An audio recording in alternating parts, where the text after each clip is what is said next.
If I knock off like how many years, is it still roughly in the terrain of truth? They won't believe it. I know. It's crazy because now, I was telling John, nakumbuka, when you come from school, you go, the beats, kuna ngoma MDQ.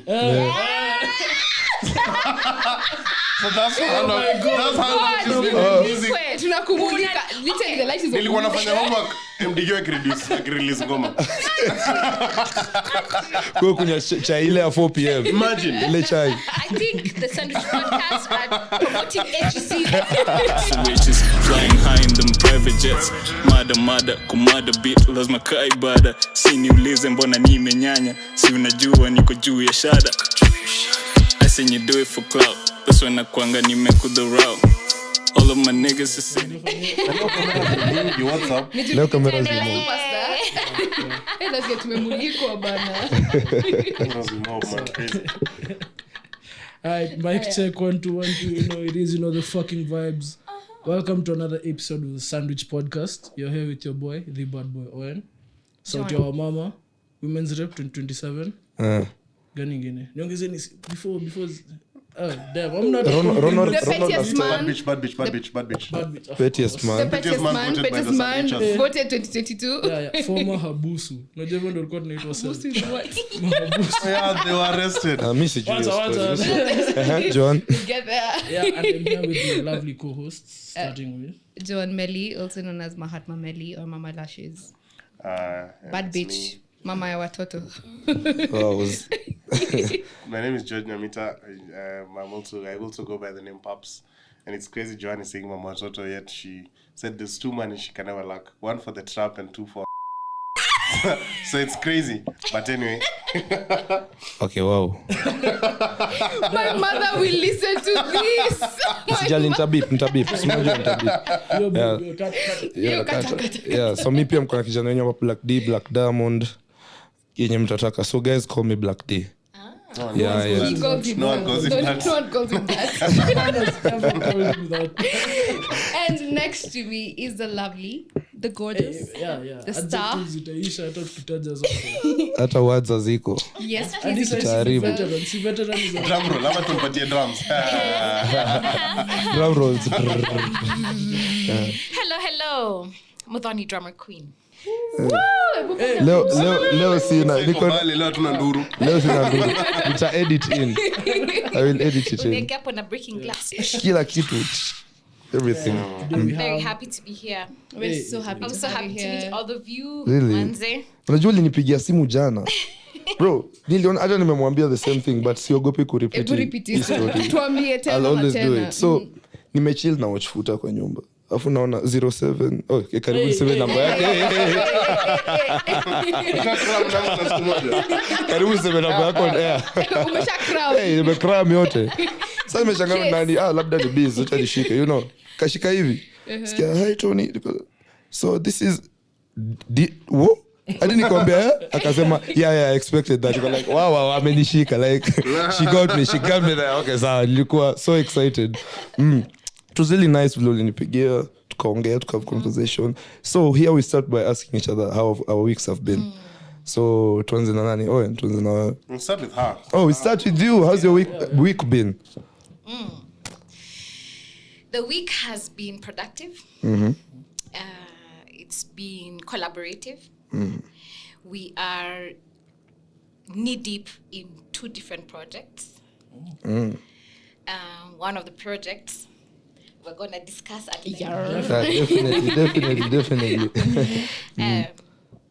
And so when you're deep at this level of planning, you're really thinking about people, their welfare, their well-being.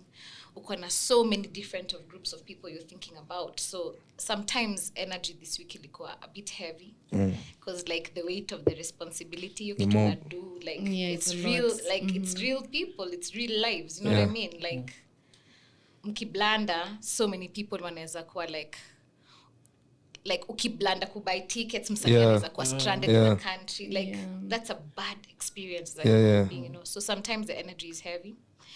Our team is dope. Tuko na mikono mingi. Big shout out to them. Big shout out. The team is mainly bosses women. Period. Yeah, yeah. General. Shout out to that. I wish kungekuwa na ile kitu. Ningekuwa na nifinya. Leo producer. Big shout out. Douglas. Na wakofi kwa nita edit. Leo ni Doug. So Doug. the energy is very collaborative. Wase wanasaidiana, wase wanafikiria. Yeah. Like mkichange strategy, mna negotiate, mna discuss ni aje, mnakubaliana, mna do your shit. So imekuwa very productive na also very miraculous. There are so many things like vitu zinaenda tu zikifunguka. Vitu zina happen too. So that's how my week has been, and happy. And looking forward to coming to Sandwich Podcast. Really? Yeah, she is. Oh, Congratulations. Yeah. Congratulations. Wow. Yeah, I'm taking notes, guys. Congratulations. Yeah, so it's really nice, like when you go for a meeting then you come home, it's a whole new energy at home, and it's Yeah. just like Because my friend was telling me the same thing. The boo what tunasikia. Baba T aliniambia ati sometimes life inaweza kuwa imempiga huku nje, lakini akiingia tu kwa nyumba hivi kuna mtu mmoja kwa excited tu kumuona. Nilikuwa like that's so Hey, you know. Nikifika kwangu alafu like daddy fuck. I'm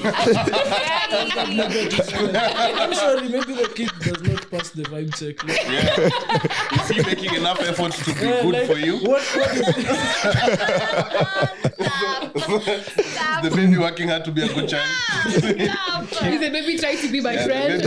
maybe needs to put in the effort. But as well. It can't be congratulations. one-sided. Congratulations from the Sandwich Podcast. so yeah. In a nutshell, that's how my week has been. That's great. Beautiful. That's beautiful. How was your week, Owen? Damn, how do I even follow up on this? Yeah. Match up. My week it started out terribly, but that's a story for another episode.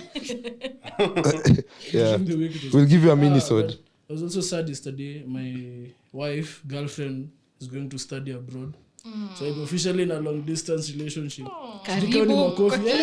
Sijui mimi sikupigi Hata mimi sikupigi makofi. See, we'll go through this journey together. Nita update kila wiki Yeah. bado. Yeah, but mtuombe. Nataka tukuombe. Yeah. Nataka mniombe. Love bro. Love ndio itashikilia hiyo Yeah, kitu. generally I've had a very good week. I was very excited to see you. Mwambia sikuwa kuona tu kwa gazeti. Taska project fair. So yeah, that's how my week has been. Na unataka nani aseme next? Mimi. Okay. The fuck? Okay. My week has been really, really beautiful. I went home to Nakuru to spend time with my parents, mostly my mom. My dad traveled.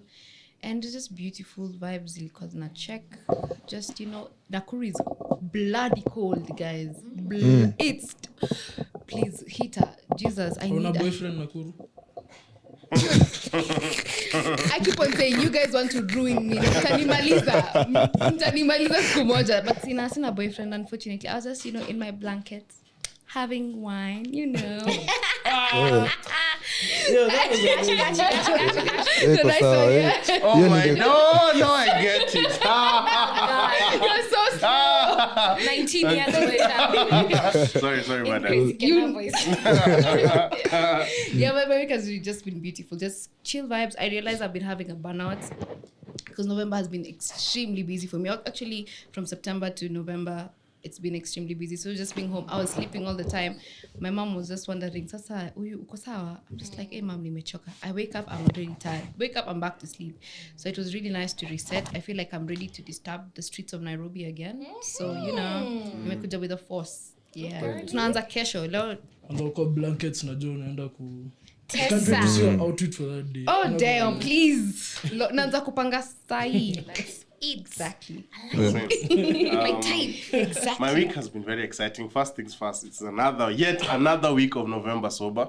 So today, Congrats. Today is officially day 25. Big shout out to you, man. This is a big milestone to all my haters. # Owen. Gives this to guys. Owen said I wouldn't make it past 3 days. He said I was give me ready 2 to weeks. Bye, Joanne mouse. believed in me. I And believe here we in are you, today. right? So the next episode to record, I'll be telling you that I did finish my sober November. So 10 out of 10 week. It's been, after I finished my exams, I've had a holiday this week, so it's been very nice just waking up at my own timing, doing what I want. But Mtu wa holiday ujanitafuta hata once. What happened between us? Like actually, I so thought we were shocking. closer. Yeah. After how your week started, I don't think I want to be associated with you. But yeah, so did a few things here and there, but nothing crazy. So all in all, I've had a very nice, lazy week, and yeah, amazing. And sober. tell Again, you. I'll tell you guys, sober. Aki, I'm waiting for November 30th. Nikupe pombe uchoke na mimi Aki. 1st December. 1st December. Atapoesha Najua vile bash. nimekuwa excited, nimekuwa so eager kusema wiki yangu. Amjui. We are ready. Okay, So- go. So kumekuwa na hata napigiwa It's just like Dallas, Texas. So Dallas, Texas. Hiyo episode naweza ita hivyo hata. So guys, hii simu finally imefika. Clearly. Kamera ni gani? Kamera 1 2 3 4 5. Kids didn't have a proper phone for like the last 6 weeks. Niliibiwa. And every episode he was telling people, napata simu mpya next week. finally. Ni kama Kila watu mtu. wanasemanga na transfer. Transfer shule. He was like Sahi nimepata paka uniform, nimeingia paka shule. Kids, So, yeah. mtu wako nayo, PR.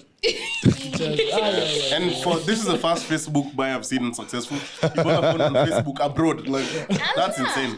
Yeah. but we believed in you. Like Never kuna doubted you. like guys, kuna kitu inaitwa marketplace Facebook. The whole thing ni about kununua vitu teach tu. me about Yeah, it you're showing actually. your age. Kids is like 40 something. Yeah. At the very least. Na apparently watu nje wanaenda kuamini. Sipenagi hiyo kitu. Mnanifanya nikae Pole basi sponsor. uko 35. Sijam. He's only 35. So if anyone wants a bouncing baby boy, the age of 35. So wiki yangu imekuwa fiti sana. I finally got my phone. Actually hiyo ndio ilikuwa the highlight of my week.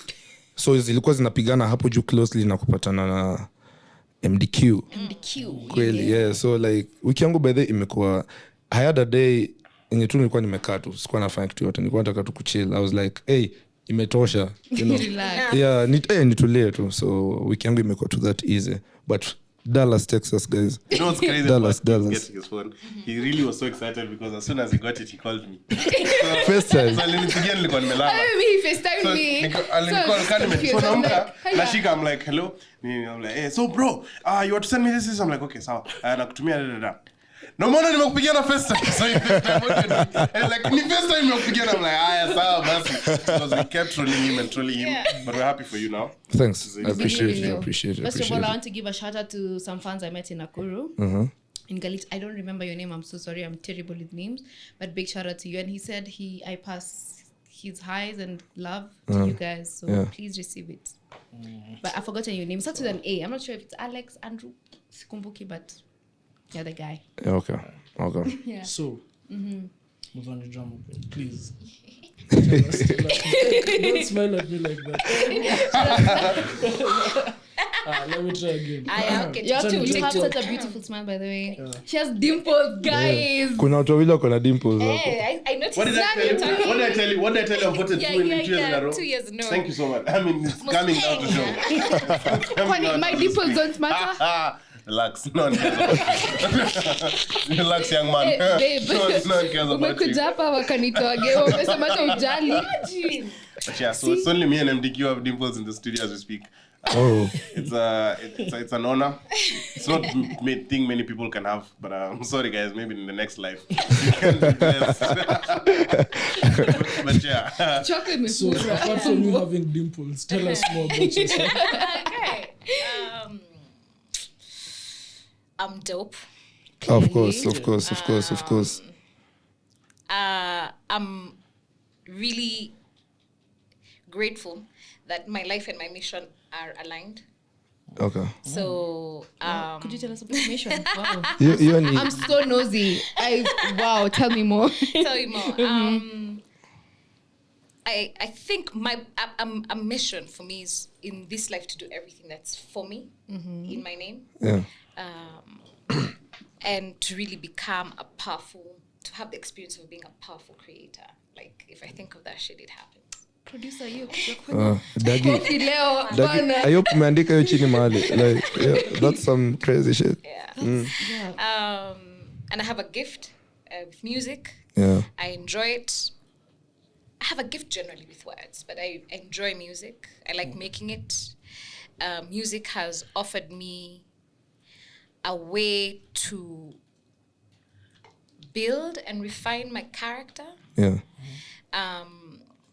It's a little bit like being in the military or being a sports person. Like, LeBron is only good because, like, LeBron continues to do that thing. Like, there's, like, if he stops training for, like, 2 years, he'll still know it, but he can't perform at that level. So I find that it's going to be a practice, even when you're 90 years old, like an OG, you know, like jazz legends, like Hugh Masekela lived a long life.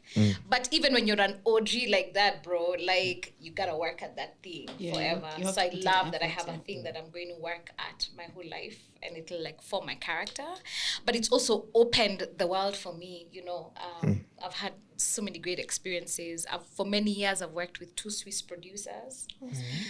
So a lot of my career has developed in Europe. I've had a very high artistic experience with that, like, gay systems work, like, there's festival circuit, there's, like, when your shit gets played on the radio, you get paid, you know, like, it's a really good artistic experience. And that traveling and having those experiences has really shaped who I am as an artist and who I am as a creative entrepreneur. So my understanding of something like Blankets and Wine, which we created 14 years ago. 14. 14. It's 14 Damn. years ago. Okay, That's- can I tell you how old I was? John, how old are you? 9. Yeah. Keeps it just graduating high school. I was 9 years. Oh my God. Where? That's wild. I know. I'm sitting here with an OG. So, like, what were some of your influences in music? Like, what got you in the game? Like, what were you like, damn, I have to be a musician? Before you're an artist, first you're a fan. So I was a fan of really great artists. So I grew up on Michael Jackson, Whitney Houston, Yvonne Chaka Chaka from South Africa, Shalamwana. Like, those babes, like, I know what the hell Shalamwana was singing, but, like, her hairstyle was fire. Her clothes, I'm like, girl, that's what's up, you know. And you pick these influences. The Mushrooms in Kenya, who are celebrating 50 years this December, being in music, 50 years. Wow. So that was, like, foundational for me. Then there was also, like, a church choir show that I really love, choir music, like voices, harmonies. Then fast forward, the Fugees, Lauryn Hill, Missy Elliott. Who else did I really enjoy at that time? Common, Outkast, Tribe Called Quest, Jay-Z. That list I know about 4 guys. Beyonce's husband. You like a lot of Okay, listen, I understand the sentiment and on many days. Yes. No, but Jay-Z's but also a goat. Jay-Z, bro. Jay-Z, Jay-Z's dad. Yeah. Jay-Z's goat. Yeah. Jay-Z's Yeah. like you like a lot Supernova, of, Kanye you like West. a lot of backpack rap, isn't it? Like, from the artists you said. Not a lot of people listen to Common. Yeah, but I also like a spectrum, right? Like, it'll be Common, but it could also be Nas. It could also be M.O.B. I like rap. Like, I like Busta Rhymes. Lil Baby. Lil Wayne. He listens to Not Lil Lil Baby. Wayne. Future can So make it. now let me tell you some of Drake's discography. Like Take Care is incredible. So I think my thing is range.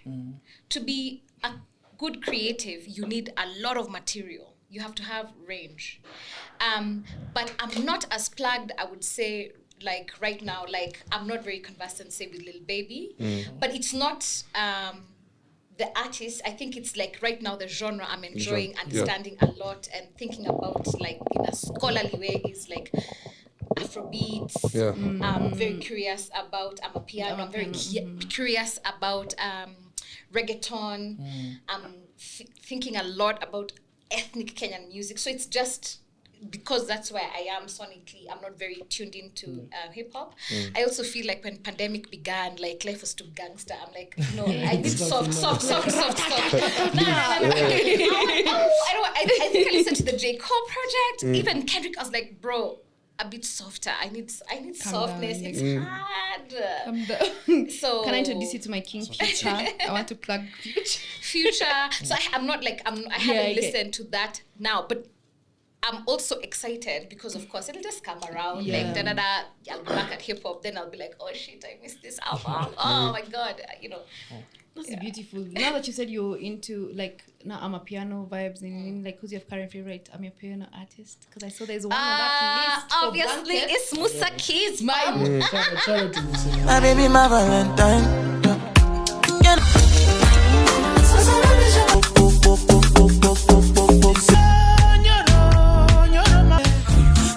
Sana mi upenda. Dem on my hips na mahaga. Sina pupa yeah. Only signs when nimefika. She tell me what I tell her we are. I tell her baby, no, is it not too far? She tell me what Shout out to Musa Keys. I Shout out, love big shout out that to man Musa Keys, yeah. so much. I think when Kim sent the poster to the group, I was like, Musa Keys, my baby. Yes! I love him so much. I've been waiting to see him. I missed seeing him during the other events, and I was so sad. I was like, damn, when am I ever going to see this man? Then I saw, And he's actually going to be playing live. Yeah, he has his drummer and his bassist. What? You have to go. Yeah. Wow. It's gonna be like live. It's not there's like tune, like Umeuliza on camera. Don't do I that. like be like, can I tune you? Good job, Owen. Wewe na behave leo. Wewe. Apart from our piano artists, who are some of your Kenyan? Kwanza Kenya. God, Watenda Willie. Amazing. I wish I No, could. Big for shout out real, to them. like Yeah. for real. I've been told them. Yeah. I've been told my colleagues, like in the afternoon, blankets in the afternoon. Yeah. Nisiko job, niko gig. Uko gig. Baba, for 7 vibes. hapo ndio nitomba msamaha kidogo. Yes, leo form ni gani job tunarudi. What's going on? You see that your team is looking over like, no.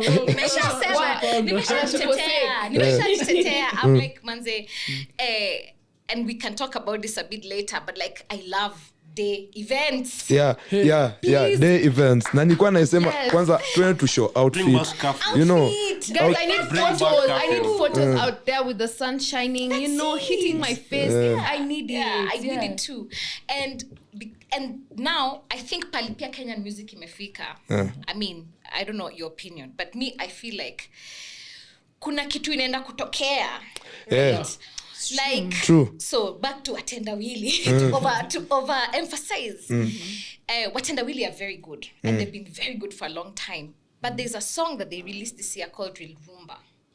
Them and Okelo Max. Yeah, Please. I know it. Okelo Max is talented. Oh my God, he's really talented. Bro, that song, even I'm having goosebumps. It's called Drill Rumba.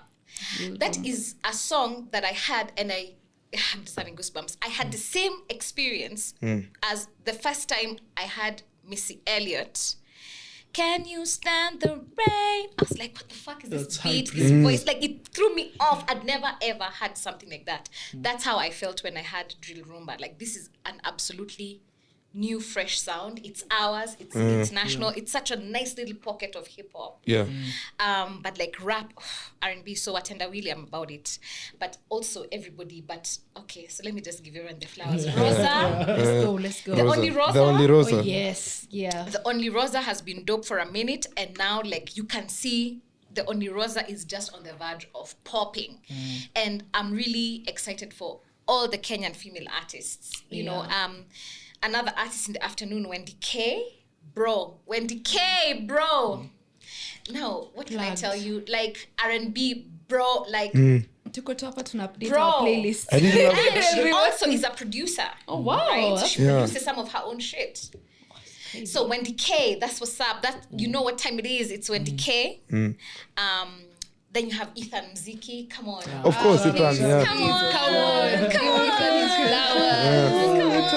Oh God, Kesho Kuto has me in tears. He has a new song that came out like last week called Karate, and it's Ethan is that's what's up. Ethan The is video really talented. and the Really. consistency in just like being dope, you Yeah. know.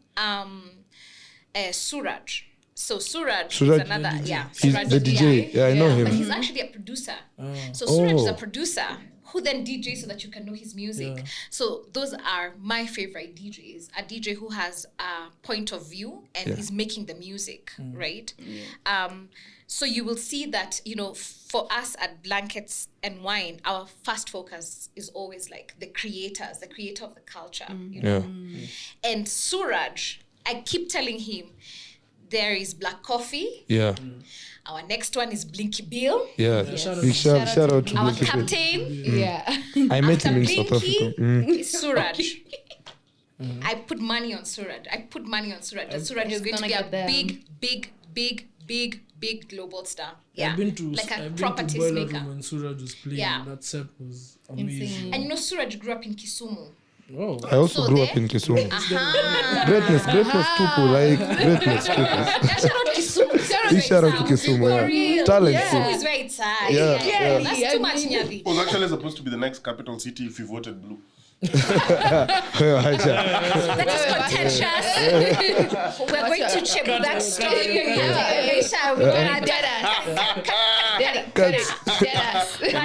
Deadass, I think where Kenyan music is right now, it's like if you're not fucking with Kenyan music, you have poor taste and you're a fucking hater and like kula wembe. Yeah. I was about to say something so vulgar. Can I say that? Can I say something? Apana. Because I feel like the scene is growing so much. There's a song It's I so heard, much. Jay-Z. Like guys who like record at their homes. Yeah. Yeah. They're producing quality Yeah. music. There's this song, I think John, you've heard it. It was trending on TikTok. It's an artist called Juanita. It's called The one for Everybody. for Kimani. This I don't girl know was if the talking one about you've her heard dating also. experience, and then apparently this guy was vibing Half her, of the and lines he used on me, he used on half of Nairobi. It was such a nice song. I'll send it to you. Fantastic. I just have to give a big shout out to my boy Genie. There's a guy called Genie. He's also part of the Sandwich podcast, actually. Our intro song is Yes, his. Genie. And our drop EP. Yeah. I think in December. Okay. December 9th. I think so. Great. Nice. Yeah, so like your project yake, you guys should actually listen to him. Genie. Anaenda kuwa na Genie, it's a GINI. Anaenda kuwa na listening party yake. Nice. We've already had the music, but your listening party bado nitakuwa nisikia for the first time, but so like nilikuwa nabidi tu ni shout out, yeah. And then Sometimes do you feel like you wish you started making music in this era, like where it's more accessible as compared No. to like when you started out? no, you never regret your life. I turned out. No. How long have you done music again? Bro. Mbona utaji utaska Like mpaka nina Hiyo mpaka lazima hiyo lazima mpaka nime feel like Mimi nilikuwa nangoja I'm like, kuidrop niseme utaki kuongelea I don't know if I'm ready to show my age like that. You know what I mean? Sasa this podcast hiyo nafikiria maybe she's just like but ulishajuza ukisema ile ya 14 40 years. That means you are full under that 14. That's crazy. You had a plan. That's crazy. But yeah, how long have you been in the industry for? When did you Oh drop my your God. first actual song that went out? basically your early career ndio mnataka Yeah, tuko nosy. You know, I just told John when we had gone to buy these things, as you think of your nini, it's I'm crazy trying to say that I'm because gonna be honest. Do you know what I mean? I'm like, can I lie? How much can I lie? If I knock off like how many years, is it still roughly in the terrain of truth? they won't believe for I it. know. it's crazy because now, you know, I was telling John, nakumbuka, when you come from school, you go, the beats, kuna ngoma MDQ. So that's how long it's been music. Tunakumulika. Literally the light is on. Nilikuwa nafanya homework, MDQ akirelease ngoma. Kwa kunywa chai ile ya 4 p.m. Imagine. Ile chai. I think the Sandwich podcast are promoting HC. Gen Zs are attacking me.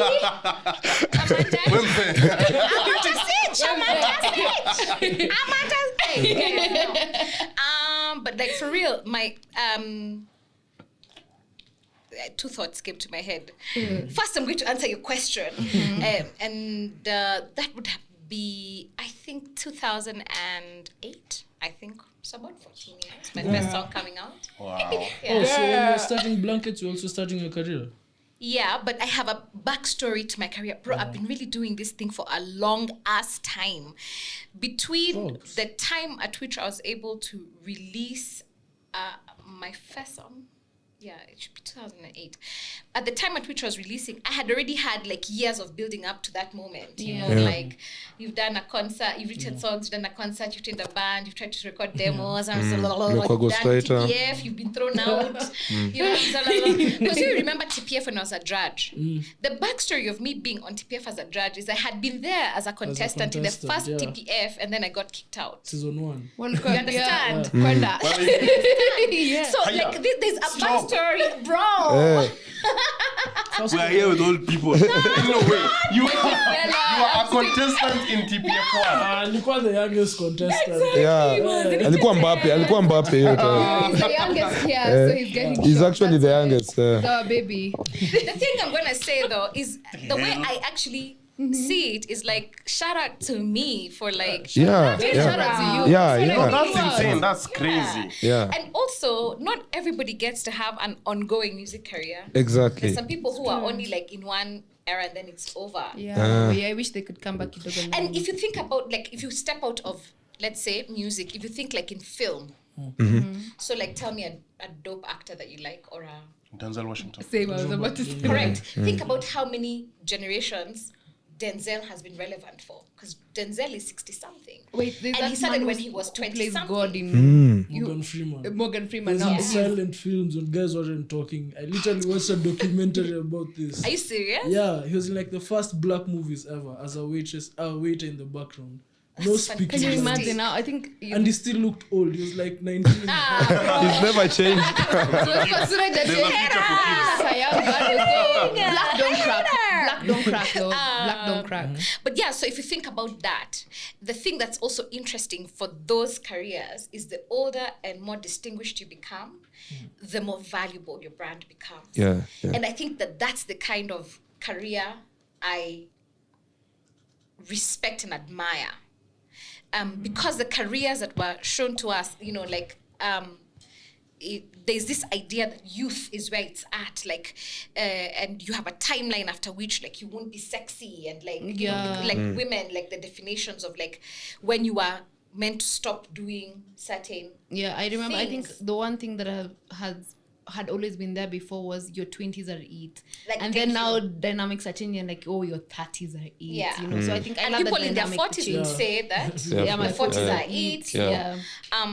So I think if I was to compare the two things, like to be like very, very hot and then like that's over, or like to have a long career doing that thing that you love, and in the older you become, the better you become, the more valuable you. I mean, like, who can afford a Jay-Z show? Exactly. Like, let's say you're a promoter, so I have money, I want to pay for Jay-Z. Who? Maybe the Saudis. Then even if they can afford him, you know, it's him. It's actually his choice whether he's gonna take your money. Yeah, Because he yeah, really yeah. doesn't need it. You understand what I'm saying? That's what's up. That's the kind of career that I admire, I aspire, and I'm building. But I feel like you already have that, because you know you've given us so many great events. Like as soon as you announced the last blankets on Twitter, it was trending like for a whole 2 days. Because guys were saying like, yo, we miss a day event, we miss the events. Yeah. What happened to blankets? Yeah. What happened? And it's like you read people's Yeah. minds. As soon as guys were asking, yo, may they blankets? So tell us, what did you go first of all? Hi. Hi guys. Hi world. Hi world. This is Hi, my world. official Hi, world. statement. I got a gun to Can her I head. guess? See, you just said you recently got a baby. No, Is that's that not clear it. No, not at all. The main topic is the pandemic. Oh yeah. Remember that thing? The pandemic. Oh yeah, What was the that? COVID You remember corona. the thing that the whole world was Big. dying and like we couldn't gather in masses. Amma, you're like Trump. So us guys, I didn't believe it.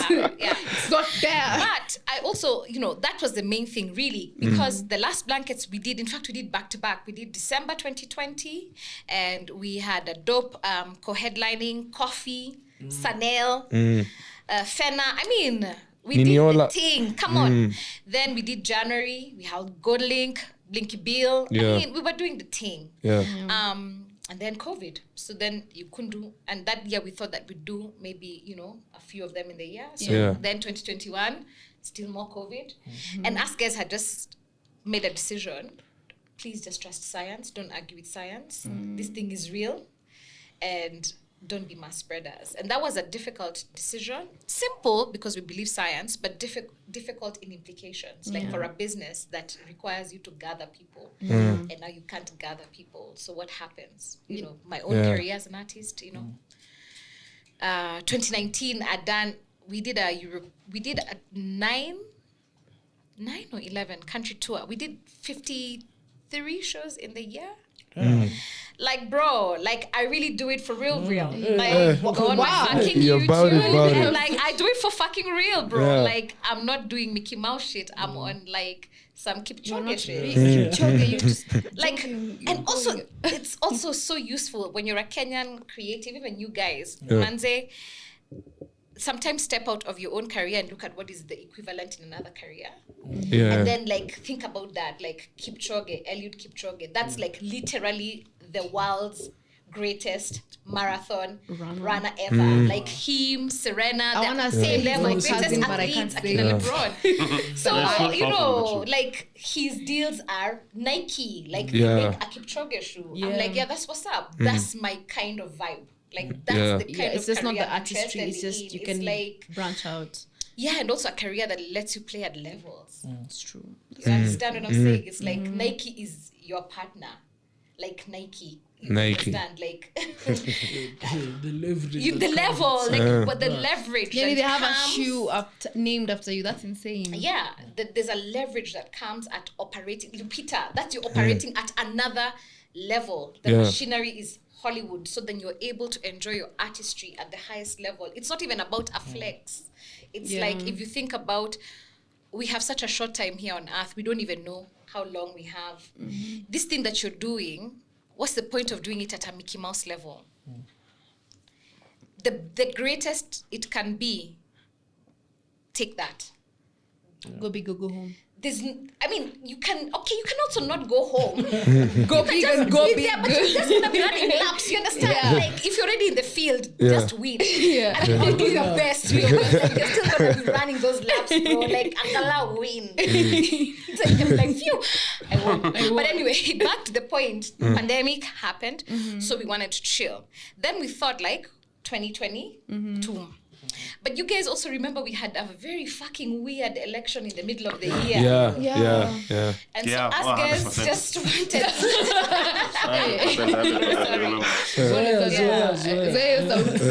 So we just wanted to steer clear, you know, like we thought, you know, at the beginning of the year, you'd need to have been prepared during pandemic for the beginning of the year. And we weren't prepared for that. So we're like, just wait for elections to end and also just wait for post-elections because that's another thing. Kuna mangoja ni election the whole running thing around. Okay, now after that, clients walisema ngoja elections we come back. The thing that we hear a lot though is, you know, because there's a time like when you are seeing us in like, let's say Pulse or whatever. When Blankets was growing, we were doing it monthly, right? So between 2008 and like 2016, I was a baby. 14, 15, 14, we were doing it monthly. Then we're like, nah, bruh, this thing is too big to do at this scale, you know?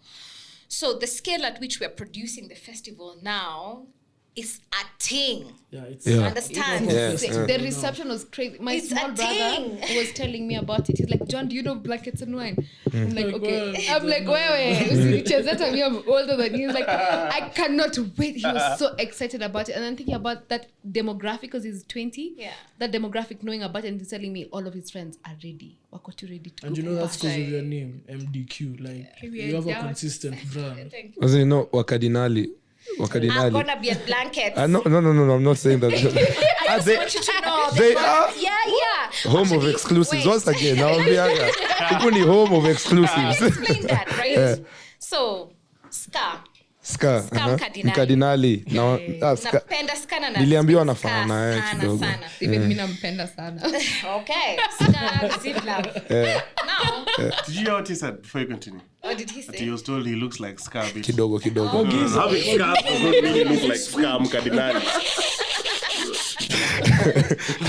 If you happen to be facially challenged, you don't start saying I look like Ska. That's not how you start. But then you- Hiyo nimetake. Hiyo nao nimechukua shots leo nimeikubali nimekubali. Hey. Scar is an artist we really admire. You know, like you're in a crew, but he's also making really interesting projects as Scar. Yeah. There's this one thing he did with Ungeshi, the project. It's a whole project. Yeah. And so we were like, when you're booking as a festival, you want to think about artists who are really doing that artist shit. And we really admire the way Sky is doing his career. Yeah, because that's, he's creating options for himself and value for his gang. Yeah. Yeni Adam Levine. You understand? Yeni Adam Levine. Anafanya hiyo stuff. And Mahatma. And so Scar, we were like, Scar played the set. It's a Scar set, but like bring out your people. Yeah. So Wangesh is gonna be on stage. Yeah. So Cardinali are going to be on stage. He's playing live. He's playing with a band. Scar. Sky is playing with a band, bruh. Very good. Performances with a band, bro. Sky is playing with a band, bro. Like, it's going to be bad. Like, Gory. you know they have a song where Domani Munga. Of course. Domani says that last year Blanket walinikataza kuingia na waini yangu. Mupenda hiyo line like so.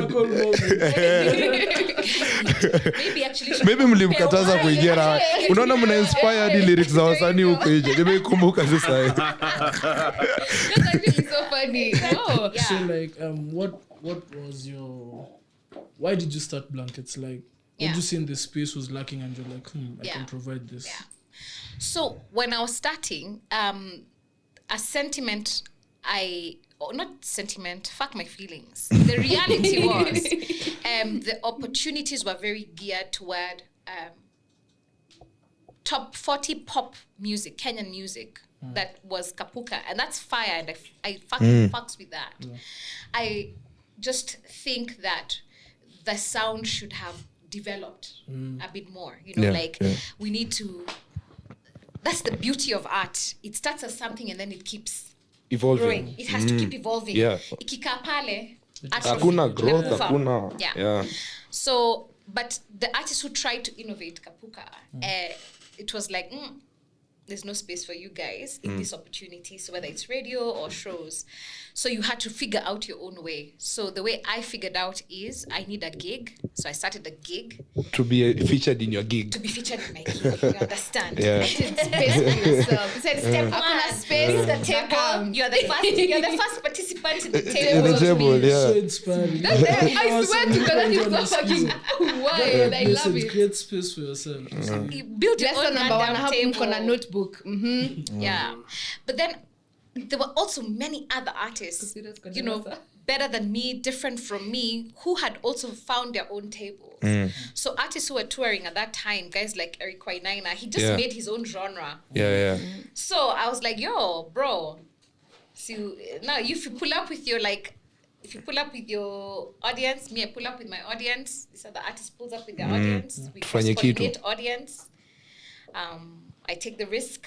So, I produce the gig. I'm so inspired. I perform at the gig.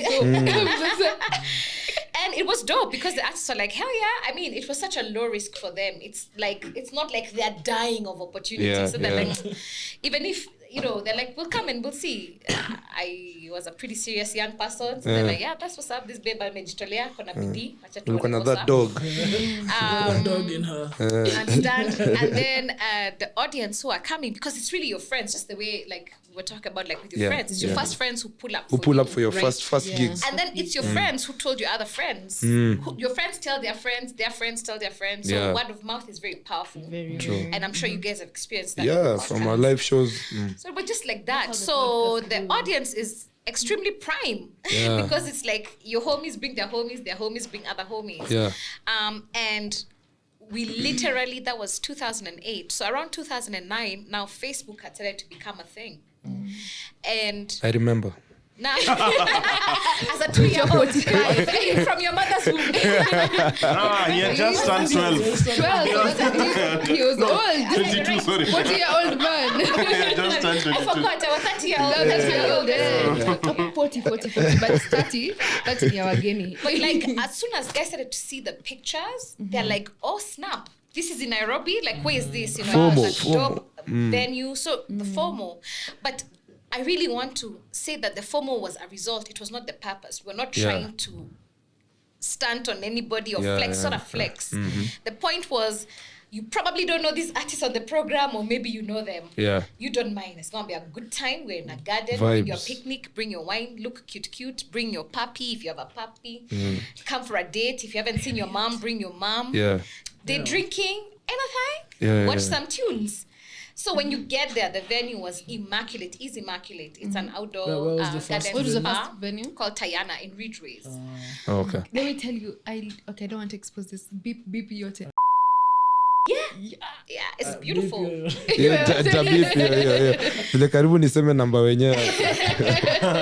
So the venue is so beautiful. Yeah. You'd get there and you're like, God damn, like huku ni Nairobi, right? And it's intimate. The music is, and the artists are really good. Tayana Gardens. Yeah, Tayana. Beep. Yeah.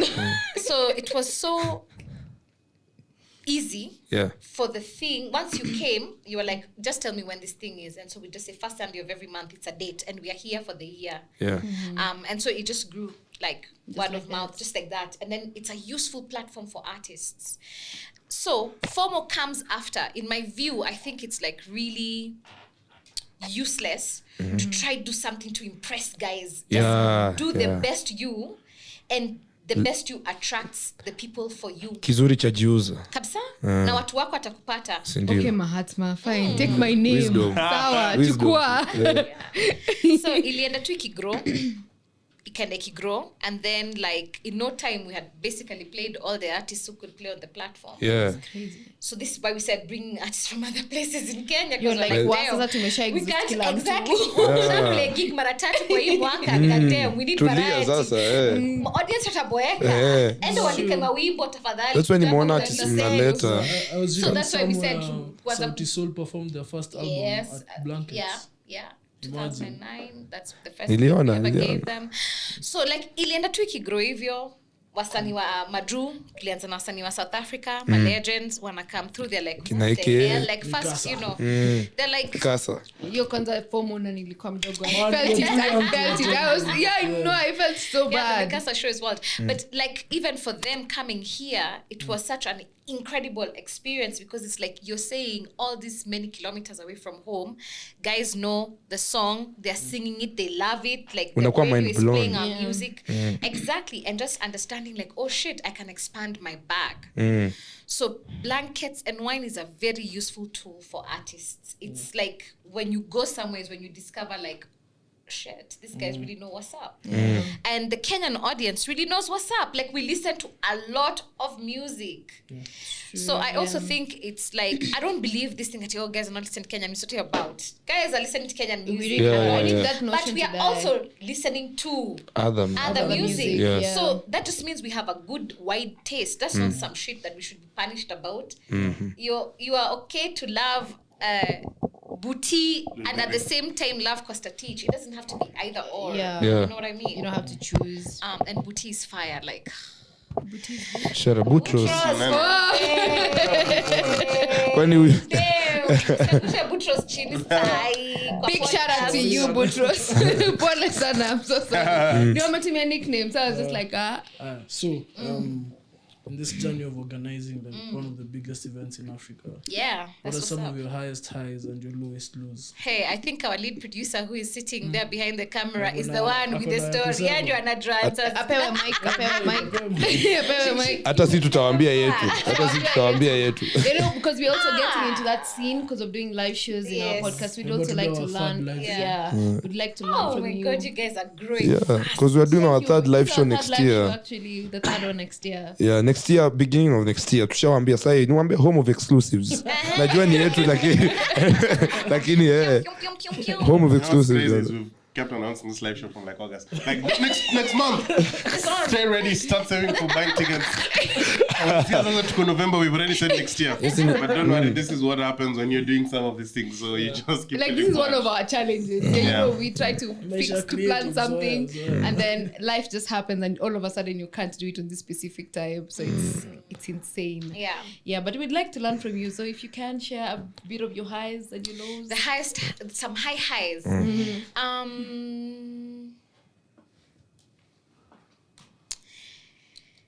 2019 was a high. Like pulling off. I'm not going to tell you all the bullshit that was that year. We really ate shit in 2019. We ate shit in 2019.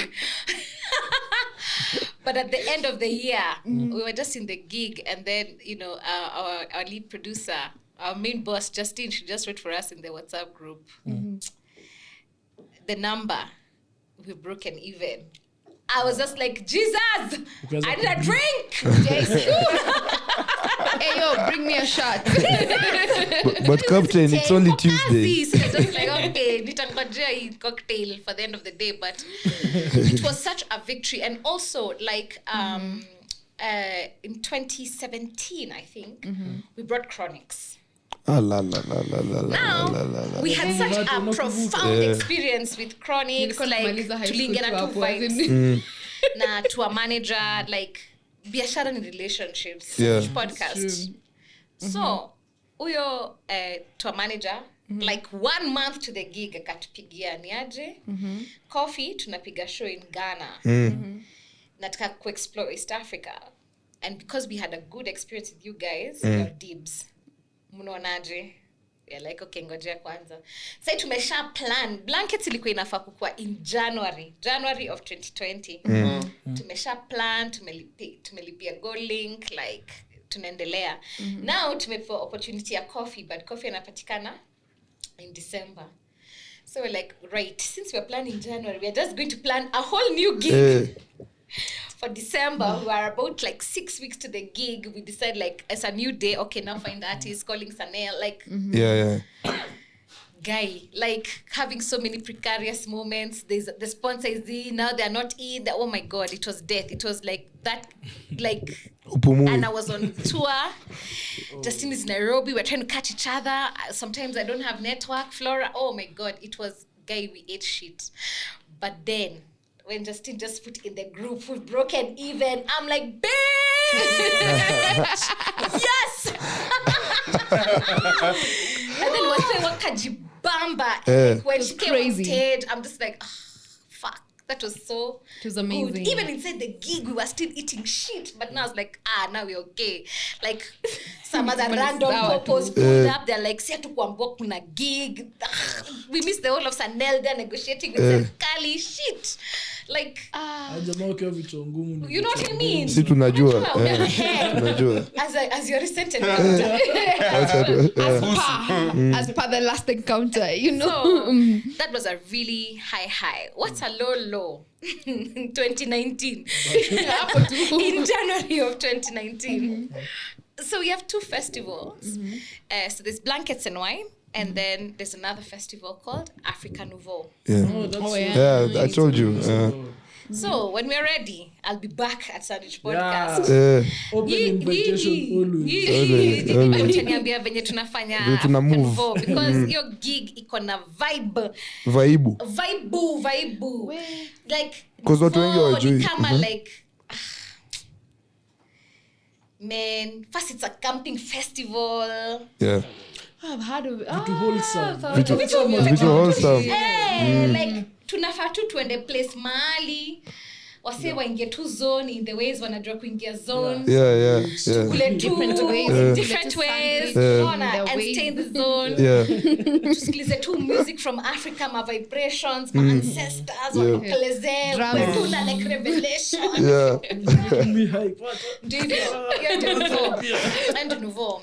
So tulikuwa tumeplan Nouveau hivyo, but there were a few mishaps or misconceptions, a few right idea, wrong location, wrong price point. We were not able to onboard sponsors in time, so we had a high exposure. financially. So when the gig didn't work out, manze, ilitumaliza, tuli feel like shit. We had worked so hard on that gig. So for it not to be the thing, or for the people who came and they're like, oh my God, everybody should have been here. And we're like, oh, I know. You felt validated. I didn't feel validated. We're like, we know that. Where are they? Ebuzawa, watu hapa.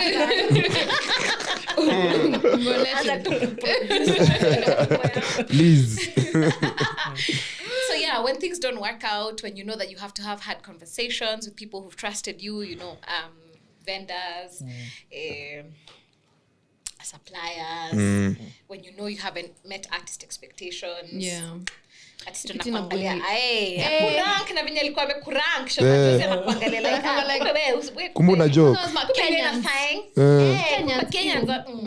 See, that gives you a lot of pressure. Do sa kuangalia ka reference point ya all Kenyan event organizers. Umeshikilia bendera alafu na let down. Of course, ndio niliwaambia this week there's been some very challenging emotional moments when you're like, yo bro, this is like it's some real shit, manze. Unashikilia wase, uko na the team number one, like wase wamekutrust with their lives of a job, you know, like it's not just about a paycheck, it's also like mission for them. Alafu suppliers, yani everybody involved in this thing, tukifikiria tu vibaya, it has so many real life consequences for people, you know. Livelihoods are wase, life ya wase, you know, if you don't plan like enough emergency health response, you know, like enough ambulances, enough like people who can unaweza kwa hapo overdo the thing, usahau kitu kingine, something maisha yako ikuishie tu hapo, you know, you have to make enough plans for people. You have to really think about the human experience. It's not just about like sherehe, you know what I mean? Like ndio bash lazima kuwe na mtu uko the shadows, making sure like security is on point.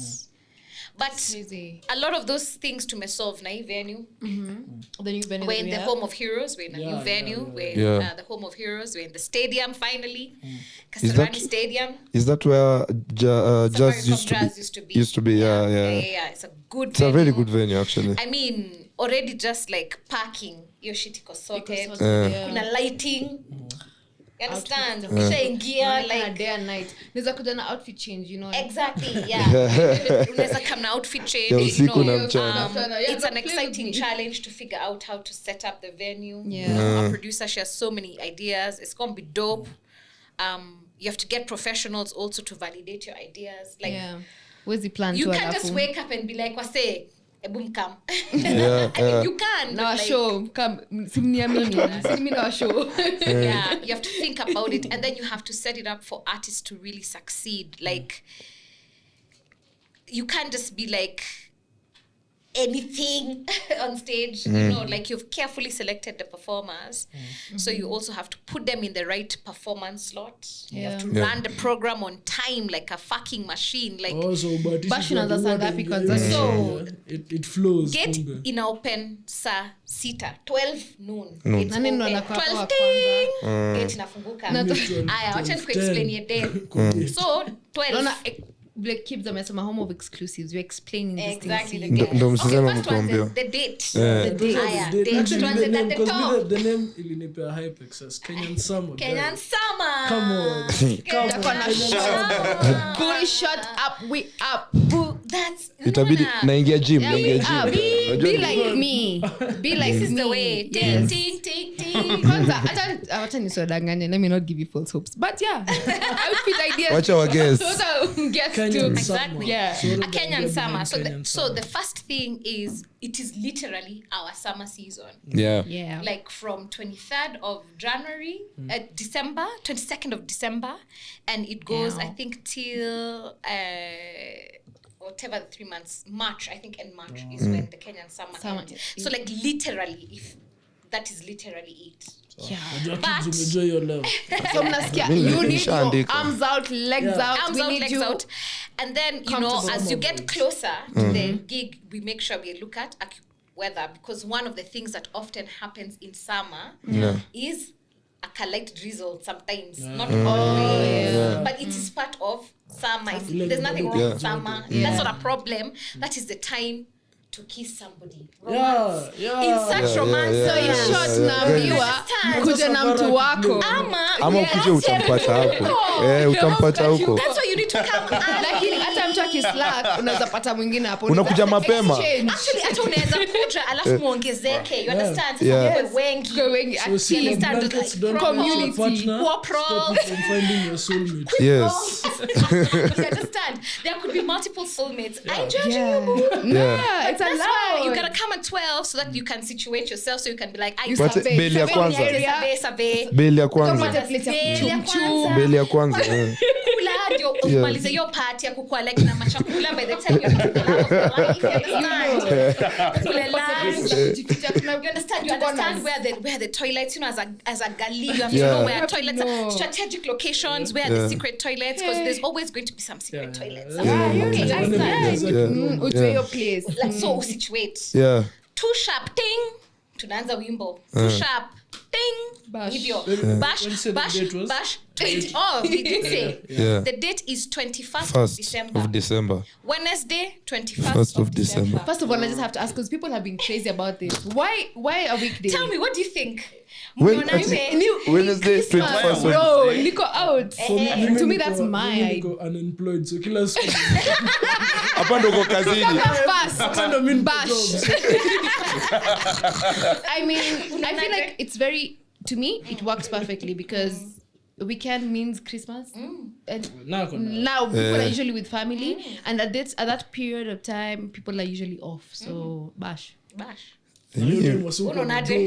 Mimi hata from the beginning, hata mngesema Monday. Kitu tu ingeni stop ni hangover ya Sunday. To be honest, that is also one of the reasons tungojesha. Weekend, bash. Mkule bash, we enjoy. Na watu wanaenda ushago, unajua kwanza kuna watu wanaenda ushago. Unapata imekurudi. By Wednesday. Okay, uamke tu, uoge, unajua. Utako job Wednesday. Si unachoka job, kwani job unafanyanga mpaka the next day. Nani December? Saa 6. Okay, sikia. Inaanza saa 6. Wewe ukitoka job saa 10, ukuweka sarani by saa 11, utakuwa umemiss artist watatu. But the rest of the artist like however many on the stage and on the DJ stage bado wako. Bado ni bash. Ni vile tu kuna watu mapema ndo best na kuna watu wame. Uchelewi but naelewa hiyo formu like but sasa wataonaje outfit yangu. So usiende home, vaa outfit ukienda job hiyo siku. Wewe piga look. Ndio job ndeve. Wewe una plan kwa ndeve. Ndio job ndeve. Unafanya hivi, una work. Alafu pia hiyo siku lazima uwe strategic. Uko na dentist appointment saa 10, unaelewa? Yeah. Please be a bit organized. Changamka kwa hike.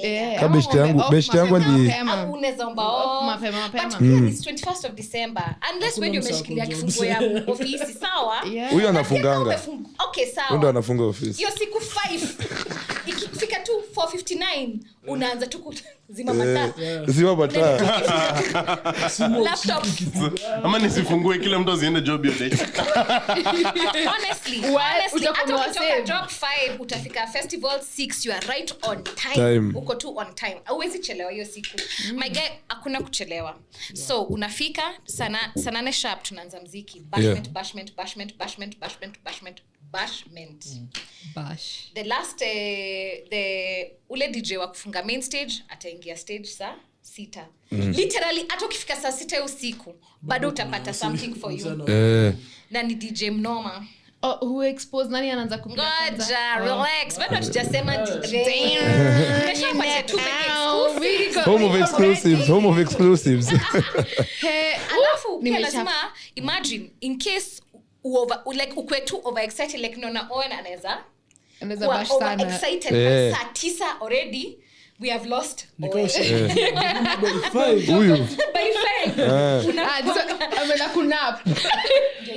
Unaweza nap. Umalize hiyo nap na saa 2 urudi tu bash. Proceed. December for the week. I'm telling you. Kwanza mtu ulikuwa naye before uende kulala, kwanza sasa hii ako busy. Unatafuta mwingine. Now you are ready for your future. Napenda. Yeah. So we really think like ukiweza kukam daytime itakubamba but usiweza come daytime hii shit bado itakubamba. Welcome. Yeah, that's beautiful. Okay. But I think daytime would be so good because we've really been missing the daytime events. Really, watu wa Twitter tumekuwa tukiongea tu. Nataka tu basha. But msituchoche, nunueni tikiti. Unajua pia Wakenya wale. By the Oh yeah. Na Kenya pia lakini pia ni watu wa last minute. Kama wewe. Ni watu wa last minute. George. Yeah, we know Kenyans tuko na last minute. Last minute. So even today there's a friend of ours, ex-colleague of ours, really good friend. She took a screenshot of the tickets and she's like, is this the ticket price or are we going to have other groups of tickets for Bele? So flash sale. Okay. So I just want to say categorically, walai, blankets atuna vitu kama hizo. That's what's up. Wow. Kama kuna ticket ya VIP nisipoingia sijui watu hakuna hata usijali. Na kama kuna VIP ticket haikuhusu watu wa VIP wanajijua. Wewe si mmoja wao. Mind your business. You if you don't know whether there's a VIP ticket, consider that is not for you. That's not your show. Cheza kiwewe. Wewe ile tumekuambia. Ile tiketi iko hiyo ndio tikiti. Hakuna sijui group ticket, sijui flash sale ticket, sijui last minute ticket hapana. Because exactly. Understand? Ali warm, then warm after but quick question, will you guys be having tickets at the gates? There'll be tickets at the gate and the tickets are going to be more expensive at the gate. So if you come to the gate, we accept your offering of a more expensive. Yeah. We might even make it a bit more expensive. You understand? Yeah. Because the later you tell us you are coming, the later we can organize for you your thing. So it should be a premium. Like ndege. Ukitaka kununua tikiti ya ndege, nunua mapema. That's it. Ukinunua the day before, inakuanga with some terms have increased. Yeah. Oh, that's beautiful. So just buy your tickets for real. It's actually really dope and we take this shit very seriously. Yeah. Like we're not fucking around and that doesn't mean that we can't make mistakes. Yeah. We're also human. We continue to learn. We own up to our shit when we've not done well. We do improve. Yeah. We're really interested in improving. We think that this is a forever experiment. We're going to keep improving and improving and improving. Now we know everything. We always like try and fix something. We nataka kutuweka on the spotlight ndio mnaweza tutafuta. We are committing on God. Angalau experience moja mtaenjoy. For sure. Toilets. Hiyo nina commit. Na nimejieka on media. Na hata kwa ofisi tumeongea hivyo. We are like manze in case vitu zote zikose mtakula mziki mzuri na mtakuwa na choo mzuri. What do you wonder yeah, washrooms. People really understand that. Manze, because you can't escape that human experience. But it's a difficult experience to produce at a large scale, you know. Because lazima mwende mtafute portaloos, lazima mtafute electricians, mweke stima ndani. It's like a difficult one. So mkiona sometimes toilets are so great at events. Kidogo mnaweza samehea producer because it's a difficult thing to produce at that scale and in these conditions because like venue inawapatia a certain number of days ku set up na mnachajiwa per day venye mna set up. Actually, yeah. You're charged for setup days, set down days. So like it costs a lot to produce and a lot of people in this environment are entrepreneurs. It's like it's literally you. Sponsors anaingianga baadaye sana sele umesha build like something. Yeah, once they can see something tangible. Sponsor ina depend venye yuko, maybe amekujenga vifiti, hajakujenga vifiti. Like there are so many things that go into it. But that's a commitment we have made because even us babes. Exactly. Now, to focus on that lyric that artist said. Tutaingia na boti zetu. Hakuna kuingia na boti yenu. Umeshasikia? Nasikia hakuna kuingia na boti but. Ongea na domani. But hakuna kuingia na boti but pia on our side hakuna kuuza tei ni kaa tunauza gold. Okay. Hiyo ni bullshit. Yeah, hapo. Like festival inafaa kuwa na tei wase wana enjoy price like it shouldn't bust your balls to have a good drink. Yeah. It is also in our interest that you have a good drink so you can enjoy. You know the way like there's a level after the drinks have checked in now everyone is just so beautiful. Yeah. Shit is shiny. You know what I mean? Like the music is nice. So it's also in our interest. Nata tano tena unasema nata zingine. I'm so sorry for saying this word. I'm so sorry. You can beep me. Yeah. So- So you can't come in with your drinks, but tunashughulikia hiyo mambo ya bar. No, okay, that's Yeah, perfect. yeah. So that's Tunashughulikia hiyo beautiful. shit. Yeah. Mimi niko very excited. I wish hata ingekuwa kesho. Mimi nimengoja hii December bana. As in, I'm just ready. I'm ready. December is gonna be dope. Na pia tumewamiss na Pia si tumewamiss. tumewamiss. Okay, wait. Another question. You know, back in the days, okay, because of course I was younger. I'm still young. No, Just it's because of what I'm saying. So now I used to hear that Blankets was targeting an older demographic. Is that still the same notion? Now, Blankets targets people who love music. You know? And like, all the time let me give you an example. Jay-Z's 52? Yeah, 52. 52 this year? Yeah. He's turning 52 this year. Jay-Z's I still want to go at a bash with Jay-Z for sure. That's just a person who's cool. They just love music. Yeah. So their age isn't a factor. It's just like, yo, I love this shit. I love music. I love a good time. So we don't target an older audience. We target mtu anapenda mziki na mtu ana bring a good vibe and a good intention because you're watching artists performing live. So sikuje tu hapo like a dry stick, just entertain me. It's like even you, When I was 18, that's what I wanted. I was like, nimekuja dance. You sing for me. No. Hewe lazima uchangie ka vibe manze. Yeah. Like it's energy, it's music, it's love, it's energy. So we don't target an older audience.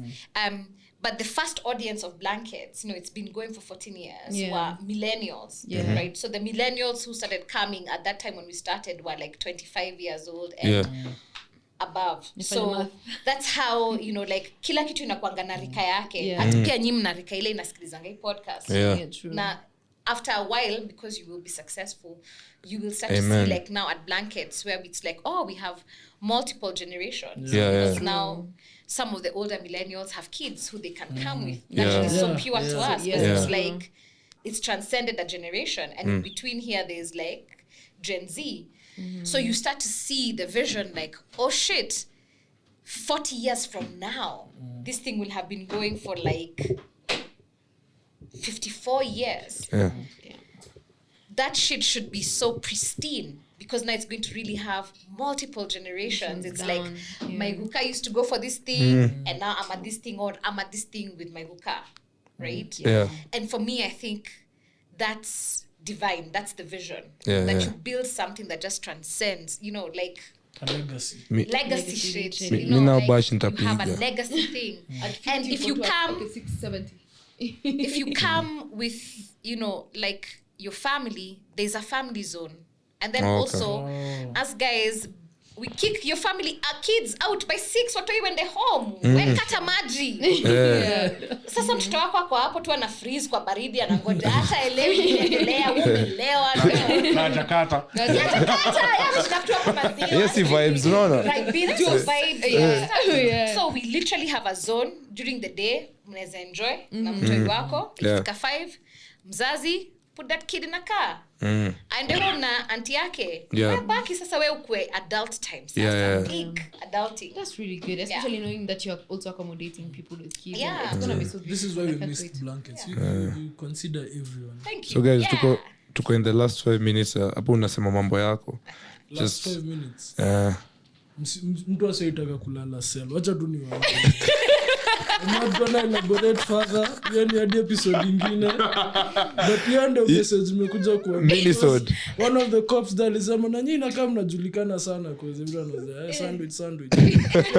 Bwana sikaribia huku so please officer Masha. Mtu asikaribia sana.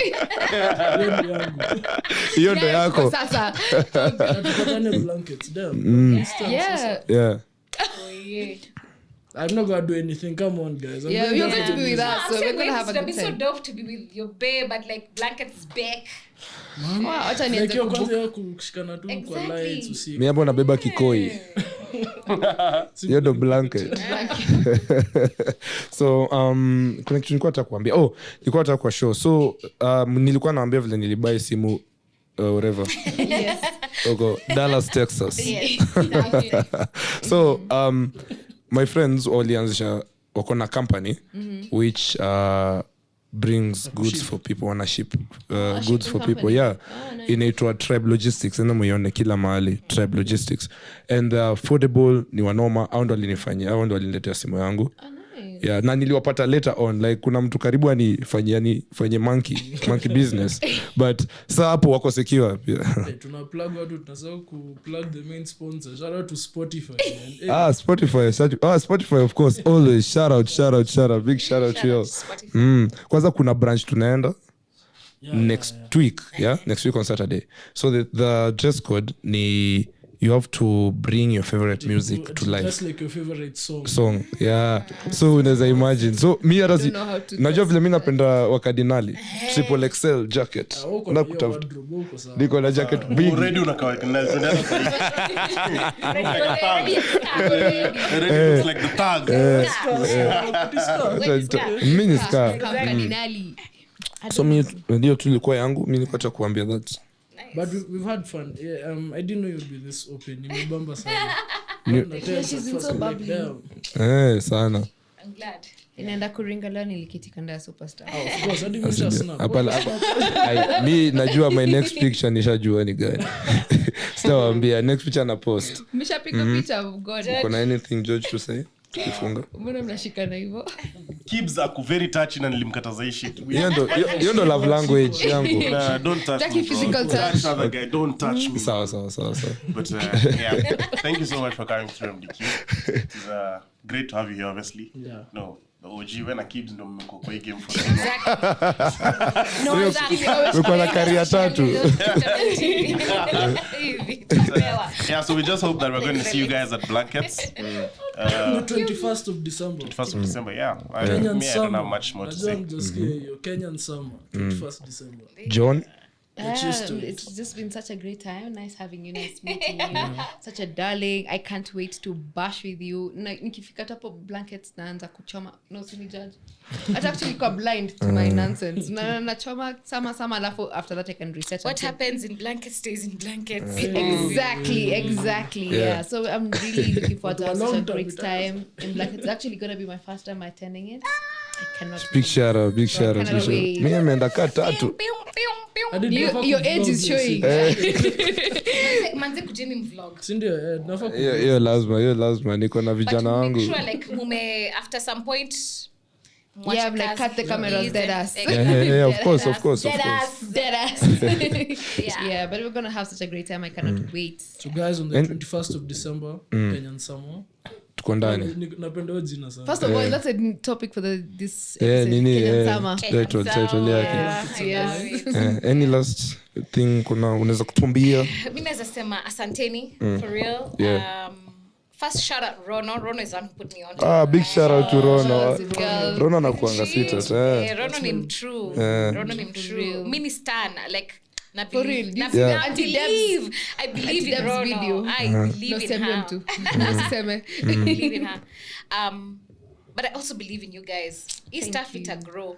Like already mna grow. Yeah. That was like obviously ukiwa ndani it's like shit, it's taking so long. Yeah, you never But see. from the outside, like that's quick and it's only going to get better and stay open to the lessons, man. Yeah. There's so much. Stop it. Who's cutting the onions? Literally stopped. So my guys, Instagram @the Sandwich Podcast, Twitter @the Sandwich Pod 1, YouTube Sandwich Podcast KE. Wow. Haya. Nisha haya. I'm Kalenjin but hapo ndo Malina draw line. TikTok Sandwich Podcast KE na mimi mtanipata nikijitafuta. Sijawapatia bado rumors. No, sijawapatia. But anyway, guys. That's another time. Don't touch me. Sawa, haya. Cut the cameras. Them private jets, mada kumada beat lazima kaibada. Si niulize mbona nimenyanya, si unajua niko juu ya shada.